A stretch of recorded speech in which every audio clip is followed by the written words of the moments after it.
যখন কষ্টের ভেতর দিয়ে যেতে হয় তখন মনে হয় পুরো পৃথিবীটা যেন হঠাৎ করে থেমে গেছে। শুধু তুমি একা এগোচ্ছ ভারী বোঝা বয়ে নিয়ে। চারপাশে মানুষ আছে, কথা আছে, হাসি আছে, কিন্তু তোমার ভেতরে সবকিছু নিস্তব্ধ, ফাঁকা, ভারী। এমন সময় মনে হয় এভাবে আর কত। ঠিক তখনই বুঝে নিতে হবে এই প্রশ্নটাই প্রমাণ করে তুমি এখনো হাল ছাড়োনি। কারণ যে মানুষ একেবারে ভেঙে যায় সে প্রশ্ন করাও বন্ধ করে দেয়। কষ্টের সময় জীবনের আসল চেহারাটা সামনে আসে। মানুষ বদলে যায়, সম্পর্কের মুখোশ খুলে পড়ে। তখন খুব স্বাভাবিকভাবেই নিজের উপর রাগ হয়, নিজেকে দুর্বল মনে হয় আমি কেন পারলাম না।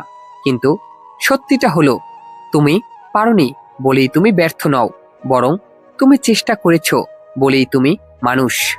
সব লড়াই জেতা যায় না, কিন্তু সব লড়াই মানুষকে কিছু না কিছু শিখিয়ে যায়। এই শেখাটাই ভবিষ্যতের শক্তি। এই সময়ে সবচেয়ে কঠিন কাজ হলো নিজেকে আগলে রাখা। কারণ কষ্টের মানুষ অন্যদের থেকে নয়, নিজের থেকেই সবচেয়ে বেশি হেরে যায়। নিজের সঙ্গে নিজের কথা বলা বন্ধ করে দেয়, নিজের যত্ন নেওয়া ভুলে যায়। কিন্তু ঠিক তখনই এই সময় নিজেকে সবচেয়ে বেশি দরকার হয়। ঠিক যেমন ঝড়ে পড়লে ছোট একটা ঘরেই আশ্রয় হয়, তেমনি কষ্টের সময় তোমার নিজের মনটাই তোমার আশ্রয়। কষ্ট আসলে তোমাকে থামাতে নয়, তোমাকে গভীর করতে আসে।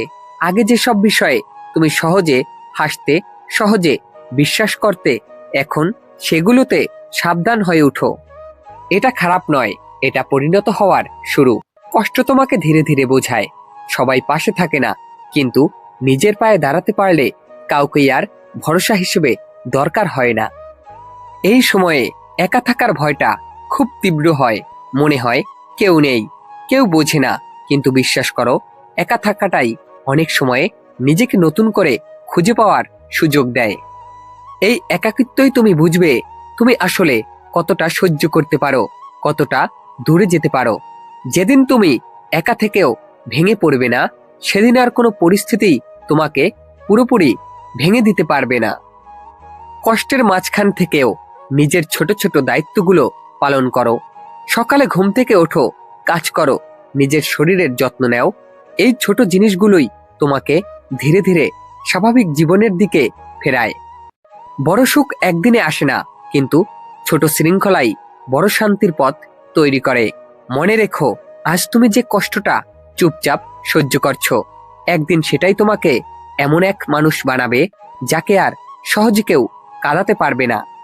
আজ তুমি যে রাতগুলো ঘুমহীন কাটাচ্ছ, একদিন সেই রাতগুলোর কথা ভেবে তুমি নিজেই অবাক হবে, আমি এটা কিভাবে পারলাম। তখন তুমি বুঝবে এই কষ্ট তোমার শত্রু ছিল না, এই কষ্ট ছিল তোমার শিক্ষক। নিজেকে তাড়া দিও না, সবার সুস্থ হতে সময় লাগে। কারো ক্ষত শুকায় দ্রুত, কারোটা ধীরে ধীরে। সুস্থ হওয়ার মানে দুর্বল হওয়া নয়, বরং ধীরে ধীরে সুস্থ হওয়া মানে তুমি গভীরভাবে বাঁচছ।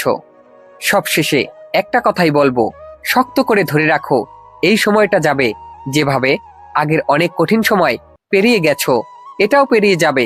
হয়তো দাগ রেখে যাবে, কিন্তু সেই দাগগুলো হবে তোমার গল্প, তোমার পরিচয়। তুমি শুধু কষ্টের ভেতর দিয়ে যাচ্ছ না, তুমি কষ্টের ভেতর দিয়ে বড় হয়ে উঠেছ। আর যে মানুষ কষ্টের ভেতর দিয়ে বড় হয় তাকে আর জীবন সহজে হারাতে পারে না। যদি ভিডিওটি ভালো লাগে একটি লাইক, একটি কমেন্ট করে ভিডিওটি শেয়ার করে দিবেন। সবাইকে ধন্যবাদ এত সময় পাশে থাকার জন্য।